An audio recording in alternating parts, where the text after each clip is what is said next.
여러분은 지금까지 파스를 잘못 붙이고 계셨습니다. 아프면 그 자리에 바로 붙이셨죠? 손목 아프면 손목 위에, 허리 아프면 허리 한복판에, 무릎 쑤시면 무릎 정중앙에. 그런데 이게 바로 파스가 안 듣는 이유예요. 제 이름은 김성훈입니다. 25년 동안 근육과 통증 관리를 연구해 왔어요. 그동안 정말 많은 분들을 만났는데요. 대부분 파스를 붙이는 위치 자체를 모르고 계셨습니다. 아픈 곳에 붙이는 게 당연하다고 생각하시더라고요. 그런데 여기 놀라운 사실이 있어요. 파스는 아픈 곳이 아니라 근육과 혈관이 지나가는 곳에 붙여야 효과가 나타납니다. 왜냐하면 파스 속 약 성분은 혈류를 타고 이동하거든요. 뼈 위에 붙이면 흡수될 곳이 없어요. 지금 이 순간에도 많은 분들이 척추뼈 바로 위에 파스를 붙이고 계실 겁니다. 무릎뼈 한가운데에 붙이고 계실 거예요. 손등 딱딱한 부분에 붙이고 계시겠죠. 그러니까 파스가 안 듣는다고 느끼시는 거예요. 오늘 이 영상 하나면 충분합니다. 허리는 어디에, 무릎은 어디에, 손목은 어디에 붙여야 하는지 정확히 알려드릴게요. 냉파스와 온파스는 언제 써야 하는지, 몇 시간 붙이는 게 맞는지도 다 말씀드립니다. 지금까지 왜 파스가 별로였는지 그 이유를 정확히 아시게 될 거예요. 그리고 오늘부터는 파스 효과가 완전히 달라질 겁니다. 여러분은 파스를 어디에 붙이고 계셨나요? 댓글로 알려주세요. 대부분은 아픈 데에 파스를 붙이죠. 손목이 아프면 손목, 허리가 아프면 허리 한가운데, 무릎이 아프면 무릎 앞에 딱. 그런데 놀랍게도 이렇게 붙이면 효과가 떨어집니다. 저는 25년 동안 근육과 통증을 연구해온 김성훈입니다. 그동안 파스를 잘못 붙여서 오히려 통증이 길어지는 분들을 수도 없이 봐왔어요. 통증이 줄어들려면 붙이는 위치가 달라야 합니다. 오늘은 그동안 알고 있던 파스 상식을 완전히 바꿔드리겠습니다. 파스는 단순히 아픈 곳을 덮는 게 아니에요. 약 성분이 근육과 혈관을 통해 스며들어야 효과가 나는 겁니다. 그런데 많은 분들이 뼈 위에, 단단한 부위에 붙이고 계시죠. 이러면 약 성분이 제대로 흡수되지 않아요. 허리가 아프다고 척추 한가운데 붙이시는 분, 무릎이 아프다고 무릎뼈 위에 붙이시는 분, 손목이 시리다고 손등에만 붙이시는 분들이 정말 많습니다. 이 습관만 바꿔도 통증 완화 효과가 완전히 달라져요.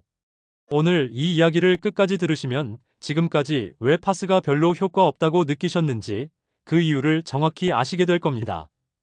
부위별로 어디에 붙여야 가장 효과적인지, 냉파스와 온파스는 언제 써야 하는지 하나하나 알려드릴게요. 이 내용 처음 들으셨나요? 댓글로 알려주세요. 마이너스 마이너스 마이너스. 얼마 전 만난 67세 이정숙님은 늘 무릎 앞쪽에 파스를 붙이셨습니다. 한 달째 통증이 낫질 않는다며 찾아오셨죠. 살펴보니 슬개골, 즉 무릎뼈 바로 위에 붙이고 계셨어요. 그래서 제가 오금 뒤쪽 근육 부위로 옮겨 붙이게 했습니다. 불과 이틀 만에 정숙님이 전화를 주셨어요. 붙이는 위치만 바꿨는데 훨씬 시원하고 덜 아프다며 놀라셨죠. 이게 바로 파스의 비밀입니다. 아픈 곳을 덮는 게 아니라 약 성분이 잘 스며드는 길을 열어주는 게 중요한 거예요. 여러분의 통증 관리 방식을 완전히 바꿀 수 있는 중요한 지혜를 오늘 말씀드립니다. 이 이야기를 끝까지 듣고 실천하셔야만 진정한 변화를 경험할 수 있어요. 끝까지 보지 않으시면 가장 중요한 부위별 실천법을 놓치게 됩니다. 파스는 아픈 곳을 덮는 용도가 아니라 약 성분이 잘 스며드는 길을 열어주는 도구라는 사실을 아셔야 해요. 근육이 있고 혈관이 많은 곳에 붙여야 약효가 빠르게 전달되는 겁니다. 뼈 위에 붙이면 약이 흡수될 곳이 없어요. 혹시 아직 구독과 좋아요를 누르지 않으셨다면 지금 바로 눌러주세요. 이 채널은 여러분의 건강한 노년을 응원합니다. 이런 중요한 정보를 더 많은 분들이 알 수 있도록 구독과 좋아요로 응원해주세요. 마지막에 나올 단 하나의 습관이 모든 것을 바꿀 수 있습니다. 여러분의 작은 습관 교정만으로도 충분히 통증이 줄어들 수 있는 일이죠. 그래서 이제는 우리 일상에서 파스를 잘못 붙이는 부위들을 하나씩 짚어보겠습니다. 허리 통증 때 많은 분들이 척추 한가운데 단단한 뼈 위에 파스를 붙입니다. 그런데 한국물리치료학회 보고에 따르면 약 성분의 흡수율은 근육 부위가 뼈 위보다 최대 3배 높다고 해요. 뼈는 약을 흡수할 수 있는 조직이 아니거든요. 71세 박영자님은 늘 허리 가운데 붙이셨다가 효과가 없었는데 척추 양옆의 근육 부위로 옮긴 뒤 통증이 확 줄었다고 하셨어요. 척추를 중심으로 손가락 2마디 정도 옆 근육에 붙이시면 됩니다. 거기가 바로 척추 기립근이 지나가는 곳이에요. 다만 하루 이상 붙이면 피부 트러블이 생길 수 있으니까 저녁에 붙였다면 다음날 아침에는 떼어주세요. 여러분은 허리에 파스 붙일 때 어디에 붙이시나요? 손목 위쪽은 뼈가 많아서 약 성분이 흡수되지 않아요. 일본 근육생리연구소에 따르면 혈류가 많은 부위일수록 약물 침투 속도가 빠르다고 합니다. 손목은 특히 안쪽에 혈관이 많이 지나가거든요. 65세 김인호님은 손등에만 붙이셨는데 제가 안쪽 근육 부위로 옮기게 하자 시원함이 전혀 달라졌다고 하셨어요. 손목을 돌렸을 때 안쪽으로 접히는 부위에 붙이시면 됩니다. 거기가 바로 혈관과 근육이 지나가는 곳이에요. 피부가 약한 분은 손바닥 가까운 쪽은 피해주세요. 그쪽은 피부가 얇아서 자극이 강할 수 있어요. 여러분은 손목 어디에 파스 붙이시나요? 무릎 앞면은 슬개골이라는 뼈가 단단하게 있어서 약 흡수가 어렵습니다. 대한통증학회 연구에 따르면 무릎 뒤쪽 오금의 피부 혈류량은 앞쪽보다 2.5배 높다고 해요. 오금 쪽에 혈관과 림프가 집중돼 있거든요. 67세 이정숙님은 앞면 대신 오금 쪽으로 옮기고 통증이 확 줄었다고 하셨죠. 무릎 양옆 근육이나 오금 중앙에 붙이시면 됩니다. 무릎 접히는 부분이 바로 그곳이에요. 다만 오금은 접히는 부위라서 너무 오래 붙이면 피부가 쓸릴 수 있으니까 6시간 정도만 붙이고 떼어주세요. 무릎 아플 때 여러분은 앞쪽에 붙이시나요? 뒤쪽에 붙이시나요? 목 중앙에는 경추라는 뼈가 있어서 흡수되지 않아요. 경추 주변 근육은 온도 변화에 민감하여 약효 전달이 빠른데 많은 분들이 바로 뼈 위에 붙이고 계시죠. 69세 박정희님은 중앙에 붙이셨다가 양옆 근육으로 옮기자 뻐근함이 훨씬 줄었다고 합니다. 목 뒤 가운데가 아닌 양옆으로 손가락 한 마디 옆에 붙이세요. 거기가 승모근과 경추 근육이 지나가는 곳이에요. 머리카락이 닿는 부위는 피해주세요. 파스 접착제에 머리카락이 붙으면 떼어낼 때 아프거든요. 목파스, 여러분은 어디에 붙이고 계신가요? 냉파스는 급성 통증에, 온파스는 만성 통증에 더 좋습니다. 국내 약학연구소 보고에 따르면 냉파스는 24시간 이내, 온파스는 8시간 내 제거가 적절하다고 해요. 냉파스는 염증을 가라앉히는 역할을, 온파스는 혈류를 늘려서 근육을 풀어주는 역할을 하거든요. 72세 최은자님은 같은 부위에 온파스를 이틀간 붙였다가 피부 발적이 생겼어요. 통증 초기는 냉파스, 오래된 통증은 온파스로 1일 1회만 사용하세요. 하루 넘기면 접착제 알레르기가 생길 수 있습니다. 여러분은 냉파스와 온파스 구분해서 쓰시나요? 이렇게 부위별로 작은 습관만 바꿔도 파스의 효과는 달라집니다. 이제는 파스를 더 현명하게 사용하는 실천법을 정리해드리겠습니다. 파스를 붙이기 전에 미지근한 수건으로 해당 부위를 닦아주면 흡수력이 높아져요. 피부 표면의 각질과 땀을 제거하면 약 성분이 더 잘 스며들거든요. 다만 물기 있는 상태에서 붙이면 접착력이 약해지니까 부착 전 1분 정도 건조시키세요. 여러분은 파스 붙이기 전 피부를 닦으시나요? 이 작은 습관 하나만 더해도 효과가 달라집니다. 파스는 아침보다 저녁에 붙이는 것이 효과적이에요. 밤에는 우리 몸이 회복 모드로 들어가면서 약 성분이 더 잘 흡수되거든요. 다만 수면 중에 뜨거운 온파스는 화상 위험이 있으니까 저녁 휴식 시 냉파스를, 낮 활동 중에는 온파스를 활용하세요. 여러분은 언제 파스를 붙이시나요?